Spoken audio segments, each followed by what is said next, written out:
अस्सलाम वालेकुम स्टूडेंट्स, कैसे हैं आप सब। आज के इस नए लेक्चर में मैं आपका वेलकम करती हूं। आई होप सो आपने हमारे पुराने लेक्चर्स भी देखे होंगे जो आपको अच्छे लगे होंगे। तो आज के इस लेक्चर में हम डिस्कस करने जा रहे हैं हार्ट ऑफ डार्कनेस को। हार्ट ऑफ डार्कनेस आप सब ने अपने कोर्स में जरूर पढ़ा होगा। तो आज इसकी समरी और थीम्स को अच्छे से हम डिस्कस करेंगे। सबसे पहले heart of darkness Joseph Conrad का एक बहुत इंपॉर्टेंट और कंट्रोवर्शियल नॉवल है जो कॉलोनियलिज्म, ह्यूमन नेचर और सिविलाइजेशन वर्सेस सैवेजरी जैसे गहरे थीम्स को एक्सप्लोर करता है। Publication background. Heart of darkness पहली दफा 1899 में ब्लैकबर्ड्स मैगजीन में सीरियल फॉर्म में पब्लिश हुआ। बाद में 1902 में इसे बुक फॉर्म में पब्लिश किया गया। जोसेफ कॉनराड खुद 1890 में कॉन्गो फ्री स्टेट गए थे जो उस वक्त king Leopold II of Belgium के कंट्रोल में था। वहां कॉनराड ने यूरोपियन एक्सप्लॉयटेशन, ब्रूटैलिटी और अफ्रीकन लोगों के साथ होने वाले जुल्म को अपनी आंखों से देखा। यही पर्सनल एक्सपीरियंस नोवेल की फाउंडेशन बना। इस दौर में यूरोपियन इंपीरियलिज्म अपने पीक पर था और अफ्रीका को डार्क कॉन्टिनेंट के नाम से प्रेजेंट किया जाता था।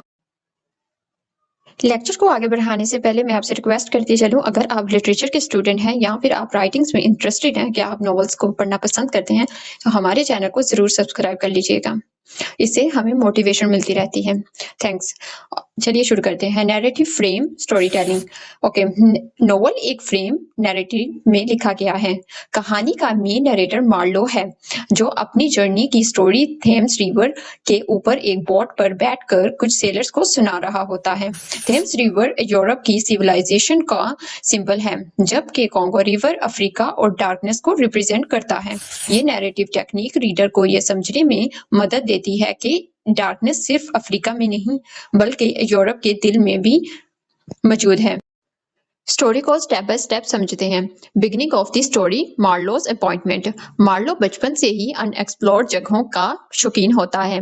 जब उसे कॉन्गो में एक यूरोपियन ट्रेडिंग कंपनी के लिए स्ट्रीमबोट कैप्टन की जॉब मिलती है, वो उसे एडवेंचर समझकर एक्सेप्ट कर लेता है। ब्रसेल्स पहुंचकर मार्लो देखता है कि कंपनी के ऑफिस में लोग कोल्ड और मैकेनिकल तरीके से काम कर रहे हैं।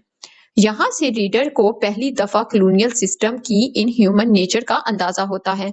अफ्रीका पहुंचकर मार्लो देखता है कि लोकल अफ्रीकन्स को चेनों में बांधकर काम करवाया जा रहा होता है, जो यूरोपियन सिविलाइजिंग मिशन के झूठ को एक्सपोज करता है। Journey into Congo. मार्लो जब कॉन्गो रिवर के अंदर सफर करता है तो हर स्टेशन पर उसे केओस, इनएफिशिएंसी और क्रुएलिटी नजर आती है। यूरोपियन सिर्फ आइवरी कलेक्ट करने में इंटरेस्टेड होते हैं, ना कि सिविलाइजेशन में। हर जगह मार्लो मिस्टर कर्ट्स का नाम सुनता है जो कंपनी का सबसे सक्सेसफुल एजेंट है। कर्ट्स को एक आइडियलिस्ट और एक्स्ट्रा ऑर्डिनरी मैन के तौर पर रिप्रेजेंट किया जाता है। मार्लो धीरे धीरे कर्ट्स से ऑब्सेस्ड हो जाता है और उससे मिलने का इंतजार करता है। Kurtz character. Moral collapse. जब मार्लो आखिरकार कर्ट्स तक पहुंचता है तो वो देखता है कि कर्ट्स एक गॉड लाइक फिगर बन चुका है जो लोकल ट्राइब्स पर रूल करता है। कर्ट्स ने यूरोपियन मोरालिटी और रूल्स को छोड़ दिया होता है और अपनी पावर का मिसयूज करता है। उसके स्टेशन के बाहर ह्यूमन हेड्स पोल्स पर लगे हुए होते हैं जो उसके कंप्लीट मोरल कोलैप्स को शो करता है। कर्ट्स ये रिप्रेजेंट करता है कि जब इंसान लॉ और सोसाइटी से दूर होता है तो उसका असली डार्क नेचर सामने आ जाता है। Ending of the story. Kurtz severe illness की वजह से मर जाता है। मरने से पहले उसके आखिरी अल्फाज होते हैं दी हॉरर दी हॉरर। ये वर्ड्स कर्ट की जिंदगी, उसके क्राइम्स और उसके इंसानी नेचर की डार्कनेस को रिप्रेजेंट करते हैं। मार्लो कर्ट के पेपर्स लेकर यूरोप वापस आ जाता है और कर्ट्स की इंटेंडेंट से मिलता है। जब वो कर्ट्स के आखिरी अल्फाज के बारे में पूछती है, मार्लो सच छुपाकर झूठ बोलता है, जो ये दिखाता है कि कंप्लीट ट्रुथ सिविलाइजेशन बर्दाश्त नहीं कर सकती।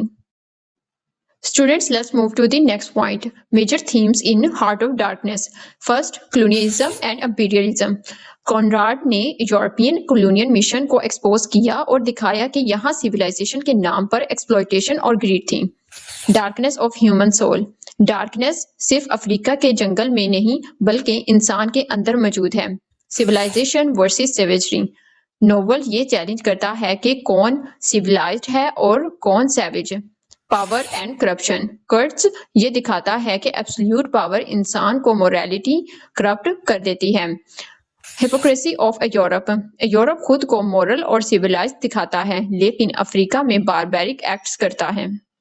स्टूडेंट्स, अब इस स्टोरी को कंक्लूड कर लेते हैं। हार्ट ऑफ डार्कनेस एक एडवेंचर स्टोरी से ज्यादा एक फिलोसॉफिकल और साइकोलॉजिकल नॉवल है। जोसेफ कॉनराड ने इस नॉवल के जरिए इंसानी फितरत, पावर और कॉलोनियल हिपोक्रेसी को एक्सपोज किया। ये नॉवल आज भी रेलिवेंट है क्योंकि ये नॉवल ये सवाल पूछने पर मजबूर करता है कि जब इंसान को कंप्लीट पावर मिलती है तो क्या वो वाकई सिविलाइज रहता है या अपनी अंदर की डार्कनेस को रिवील कर देता है। On the other hand student, ये नॉवल कॉलोनियलिज्म के लिहाज से भी बहुत इंपॉर्टेंट है क्योंकि इस नॉवल में आप देख सकते हैं ये एक हिस्ट्री को डिपिक्ट कर रहा है कि किस तरह ब्रिटिश एक्सप्लॉइट करते थे, कॉलोनीज बनाते थे अदर कंट्रीज पर ताकि वो अपने बेनिफिट हासिल कर सकें।